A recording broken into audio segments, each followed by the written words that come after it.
चलता है, सम्मान से रहता है जोरदार ताली बजाओ। और उसको किसी डर भय नहीं है। अगर हम किसी की बात से डरें, हम मुकदमा से डरेंगे, तो बाबा साहब अम्बेडकर की इस मूवमेंट को, इस आंदोलन को हम इतनी आगे नहीं ले जा सकते। हम सभी लोग मिल करके सर इतना मेहनत करते हैं कि हमारा बहुजन समाज जग जाए, लेकिन फिर भी जगता नहीं।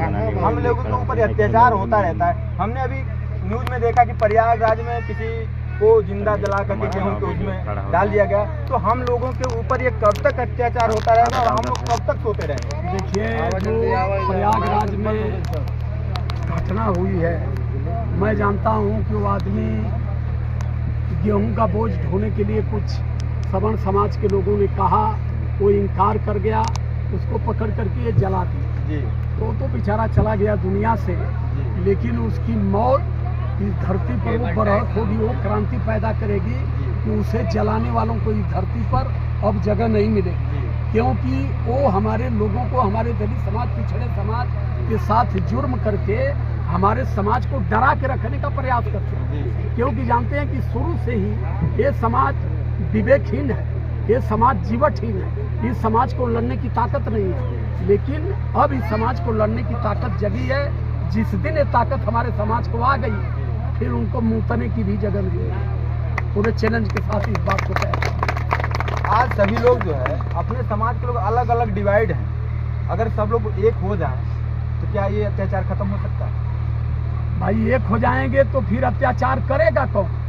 सीधी सीधी बात तो ये है। इसीलिए मैं बार बार अपने लोगों को कहता हूँ कि माँ की पेट से हम इंसान बनकर पैदा होते हैं, ना कि हम अहिर चमार ब्राह्मण क्षत्रिय बनकर पैदा होते हैं। जिस दिन इस भाषा को हमारा समाज समझ गया, उस दिन कोई किसी पर अन्याय अत्याचार करेगा ही नहीं। क्योंकि अत्याचार क्यों कोई करेगा? उसको सत्य का ज्ञान हो जाएगा, फिर वो मानव से मानव में प्रेम बना करके रहेगा। कोई कमी बेसी है तो भाईचारा से उस चीज को वो समझौता करेगा, लड़ाई नहीं करेगा। इसी चीज को सम्यक संबुद्ध ने कहा था कि देश में जहाँ समानता है, समता है, स्वतंत्रता, बंधुता, भाईचारा है, वहीं से मानव धर्म शुरू है। और जहाँ मानव धर्म शुरू है, मानव से मानव में टकराव हो ही नहीं सकता। सर, इसी क्रम में हमारी मिशन गायिका सीमा कौशल जी हैं, थोड़ा सा उनसे भी हम बातचीत करेंगे और जानेंगे कि आप जो है रात दिन चलती हैं, इन महिलाओं को जो है संदेश देती हैं, तो क्या इसका असर महिलाओं पर पड़ता है या नहीं? मतलब हम तो कहीं गए नहीं, आप तो हर जगह जाते हैं, इसके बारे में आपको क्या? सबसे पहले भैया, आपके चैनल के माध्यम से जितने हमारे बहुजन समाज के श्रोता लोग सुन रहे, देख रहे हैं हमें, आप लोगों, उन लोगों को बहुत बहुत साधुवाद, सादर जय भीम, नमो बुद्धाय। और रह गई हमारी महिलाओं की बात, तो आपने कहा, बड़ी अच्छा सवाल आपने किया कि अध्यक्ष जी के साथ आप रात दिन चलकर अपनी महिलाओं को जगाती हैं, तो आपको जगाने से, आपकी बातों से महिलाओं में कितना फर्क पड़ा है ना? तो अभी हम चले नहीं थे शायद अध्यक्ष जी के साथ, उसके पहले से हमारी महिलाएं कोने कोने से अपने अपने मिशन को लेकर के जहाँ तक इनसे बन पड़ रहा है, वहाँ तक ये लोग योगदान कर रही हैं। और हमारी अब तक, मुझे जहाँ तक उम्मीद है कि हमारी जितनी महिलाएं हैं, जितना हमारे महापुरुष, जितने हमारे पुरुष भाई यहाँ पर साथ में भागीदारी ले रहे हैं इस क्रांति में, और बराबरी में हमारी महिलाएं भी चल करके साथ दे रही हैं। इसके लिए मैं अपनी महिलाओं से बहुत बहुत साधुवाद, सादर जय भीम, नमो बुद्धाय। और आगे उम्मीद भी है इन लोगों से कि अपने मिशन के लिए। एक सवाल और रहेगा जी कि आप जो है मूवमेंट को चला रही हैं, हाँ जी, तो बहुत सी ऐसी महिलाएं जो आस पड़ोस के होंगी, वो आपसे बहुत ईर्ष्या रखती होंगी, काल भी करती होंगी, कौशल जी इस काम को आप छोड़ दीजिए। जी सही बात कह रहे हैं आपने। तो ऐसा तैसा आनी तूफान तो आता रहता है, जरूरी नहीं है कि हमारी बात सबको पच जाए, सबको अच्छी लगे। नहीं, जो खाना हम खाते वही खाना हमारे पास आज के नहीं हमारे लोग खाएं, ये तो नहीं हो सकता है। तो जरूरी नहीं हमारे मिशन से सारे लोग खुश हों, लेकिन ये चीज वादा करते हैं हम कि एक दिन इस क्रांति को इतना आगे हमारी महिलाएं मिलकर हम ले चलेंगे कि घर घर की महिलाओं को इस मिशन में आना पड़ेगा और इसे मानना, अपनाना पड़ेगा, तभी हमारा मान सम्मान स्वाभिमान बच सकता है।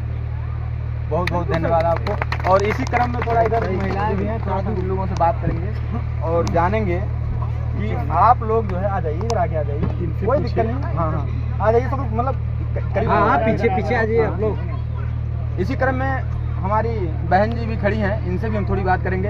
आप लोग जो है इतना मेहनत, इतना परिश्रम करके बहन जी को बुलाएंगे, तो बहन जी ने जो कहा आप लोगों को समझ में आया है या नहीं आया? जी आया है, हाँ? बहुत अच्छा से आया है और आने की उम्मीद भी है कि और ज्यादा से ज्यादा हम लोग को समझ में आए। जब आने और आता भी है, जी, आता भी है। हम लोग खुद जो है गांव-गांव जाके भीम चर्चा कमेटी बनाया है और भीम चर्चा के माध्यम से लोगों को जो है जागरूक करते हैं, खास करके महिला। बहुत बहुत धन्यवाद। और आपने जो ये बताया कि आपके जो तीज त्योहार हैं इसको छोड़ देने चाहिए, सर तो ये तो मैं बहुत पहले से छोड़ चुके हैं हम लोग। और जो महिलाएं हम लोग के आसपास आती हैं उन लोग को समझाने के अपने तरीके से उन लोग को समझाते हैं और समझा के उन लोगों को जो है बताते हैं कि ये हम लोग के बस की बात नहीं है। जब पहले हम लोग का जो है वो नहीं था तो अब इसको करने से हमको कुछ मिलेगा नहीं, इससे कुछ हमारा भला नहीं होगा। आप अपने बेटों को पढ़ाइए और आगे बढ़ाइए, कम खाइए, बच्चों को पढ़ाइए। बहुत बहुत धन्यवाद।